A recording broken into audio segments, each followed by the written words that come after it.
سلام گویم سلام شادمانی رسد از نام ما با مهربانی.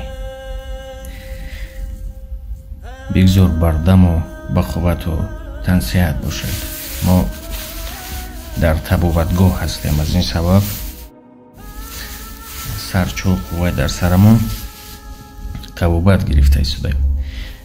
یک چیزی خواندم بسیار برایم عجیب بود و خواستم که آن رو برای شما هم بگویم، زیرا هر چی رو که بعداً که گذاشتیم از خاطر فراموش می شود. یک مقاله داریم که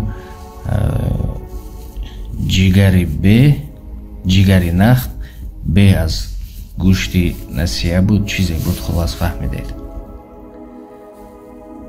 ما یک چی رو استفاده میبریم، میگیم پایان شب سیاه سفید است، یعنی پایان شب سیاه سفید است.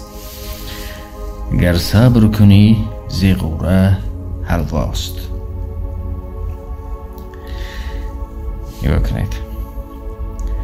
علم نشرح لک صدرک و وضعنا عنک وزرک الذی انقض ظهرک و رفعنا لک ذکرک فإن مع العسر یسرا إن مع العسر یسرا فإذا فرغت فانصب و إلی ربک فارغب.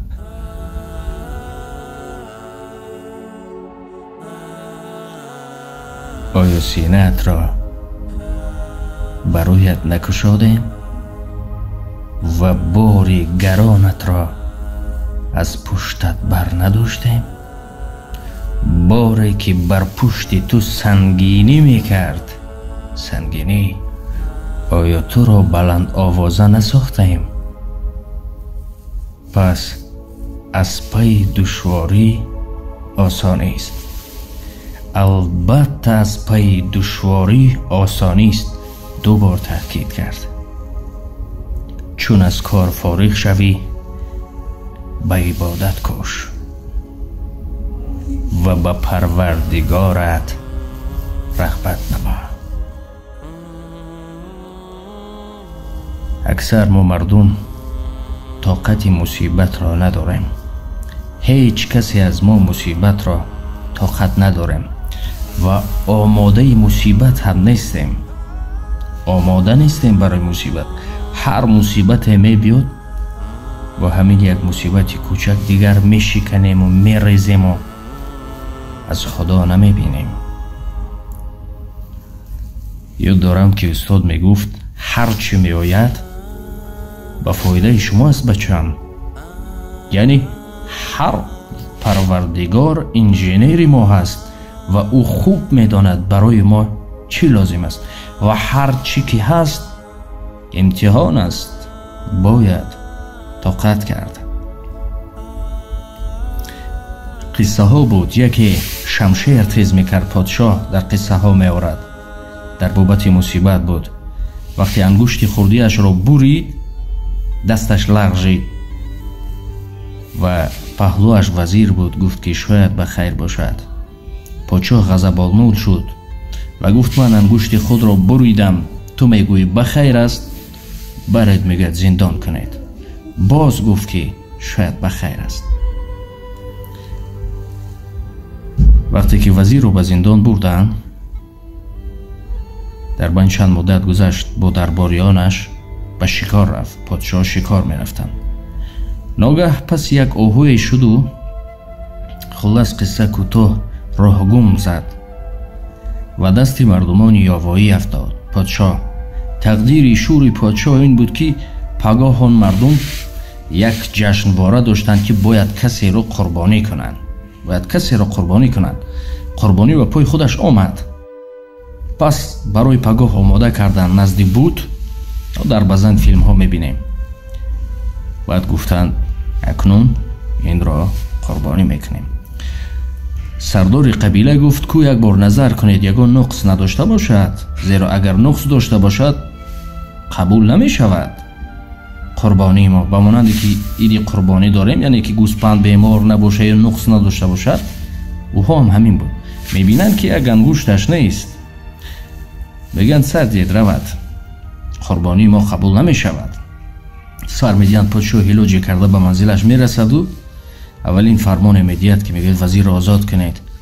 وزیر میگوید من حکمت سخن تو را نفهمیدم و امروز به قدرش رسیدم، اما یک چی را نفهمیدم. گفت چرا وقتی تو را به زندان گفتم تو گفتی که بخیر است یا که بخیر باشد؟ گفت شاهم اگر که من زندان نمی بودم من هیچ وقت شما را تنها نمی گذاشتم، من با شما بودم، یک جای دستی مردمان یاوایی می افتیدیم. شما که نقص داشتید من به نقص هستم، به عیب، مرا به جای شما قربانی می کردن. این است، یعنی هر مصیبت به فایده ما هست. این هم همون میگوید که انسان ها وقتی که یک کسی شما میمارد، وقتی مفلس میشاید، بانکروت یا هر معمایی که در زندگی هست و وای به فایده ما است عزیزانم، به فایده ما است. دو بار تاکید میکند این مع العسر یسرا و این مع العسر یسرا، یعنی پایان شب سیاه سفید است. یا دارید یک قصه دیگه هم بود، 10 تاجیر 11 تاجیر در یک کشتی بودن، برای بار می رفتن. وقتی که بار زیاد آوردن، کشتیبان وقتی که به آسمان نگاه کرد گفت که شاید احتمال است که شمال تند شود، از این سبب چیکار کنید؟ از این سبب قسمی از بارهایتان رو خالی کنید. گفت کسی روزی نشد. کی روزی می شود قسمی از بارهایش را خالی کند؟ بعد کسی روزی نشد. خلاص دیدن که تقدیر شور یک نفری که بار اول برای بار آمده است به نهایت بار زیاد آورده است. گفتن که تو بارهایت را خالی میکنی، زیرا دیگر کشتی را زور آمد نمی شود. او روزی نشد. کی روزی می شود که بارش را خالی کند؟ جنگ و جدال کردند. همون نفر را، همون جوان را با بارهایش به داخل آب پرتافتند و سردار گفت که کسی او را ندیده است. همه پنهان کردند.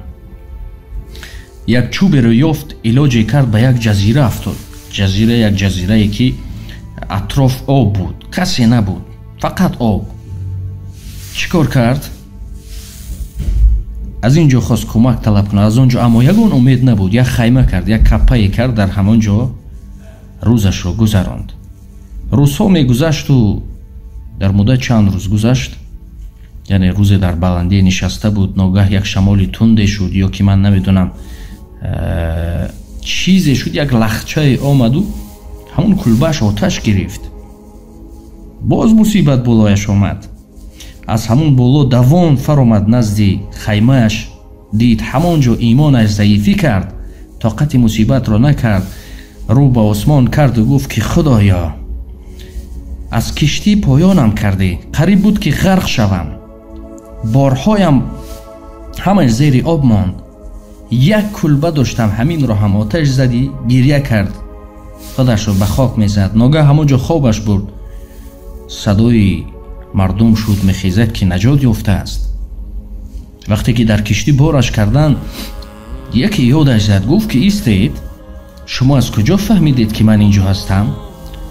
اون نفرها گفتند که آخر اگر آتش نمیزدی ما نمیدونستیم که تو اینجا هستی، تو که آتش زدی دودی آتش رو دیده آمدیم. اکنون بگویید که آتش را کی زد؟ این مصیبت را کی بالای او آورد؟ در داخل کشتی نفری دیگر بود. گفت که همین از همون نجات یافته نباشد که چند هفته پیش یک کشتی غرق شد، همش مردن، در همون کشتی وفات کردن. گفت که چگونه؟ همون کشتی که این رو پایان کردن همش غرق شد، اما این زنده ماند. چند مصیبت بالای هم، و این قصه ها چندین معناها دارن، معناهای پی هم دارن. یعنی از این گفته های ما چیست؟ ما آماده مصیبت نیستیم و باید در هر مصیبت آماده باشیم. بدونید استادها می گفتند که بالای کسی مصیبت اومد، یعنی پروردگار کسی را دوست داشت و بالایش حتما مصیبت روان میکنه. برای همون گر مصیبت دیدی میگن حتی خیر کن، پایان شب سیاه سفید است عزیزانم. باقی خدا نگهبانتان. در حق ما هم دعا کنید. ما در یک جا در طبوبت هستیم که به حد عصبهایمان هم تمام شده است. از این سبب همه جا محکم طبوبت گرفته ایستادیم. خلاص ما نیز دعاگوی شما هستیم. خدا نگهبانتان تا صحبت‌های آینده. خیر. همه زبسامون با همین تلفن می شود. بسیارا میگن که این طرف اون طرف. نه آخر همین تلفن است. اگر نامرد و بیناموس و بیننگ حقارت کرد، ندادی بر جوابش مشت را، خود را ملامت کن. به ناخنهای لفظش دل خراش گر خراش دل. به گلگشت برو از بوی گل، دل را طبابت کن. اگر سنگین دل سنگ مصیبت را به سویت زد، بدان این کار الله است، برو خیر و سخاوت کن. مشو غمگین بسیری عمر به حاصل روت روزه. مشو دل داده دنیا، فقط فکر قیامت کن.